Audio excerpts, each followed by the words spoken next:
अल्हम्दुलिल्लाहि वहदा वस्सलातु वस्सलाम अला मन ला नबी अबादा अम्मा बाद। इस्लामी भाइयों, सलाम जो इस्लाम का एक शिआर है और बाहमी महब्बत और जन्नत में जाने का एक ज़रिया भी है, इसलिए हर मुसलमान को सलाम करना चाहिए, खा वो शनासा हो या गैर शनासा हो। सही मुस्लिम शरीफ की हदीस है, अल्लाह के नबी जनाब मोहम्मद रसूलुल्लाह सल्लल्लाहु अलैहि वसल्लम ने फरमाया, वल्लदी नफ्सी बियदिही ला तदखुलुल जन्नत हत्ता तुमिनु वला तुमिनु हत्ता तहाब्बु अवला अदुल्लुकुम अला शैइन इदा फअलतुमुहु तहाब्बतुम अफ्शुस सलामा बैनकुम।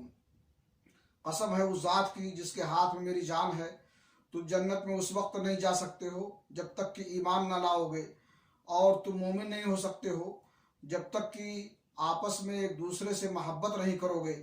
क्या मैं तुम्हें ऐसी चीज़ न बताऊं कि अगर तुम उसे इख्तियार करोगे तो आपस में एक दूसरे से मोहब्बत करने लगोगे?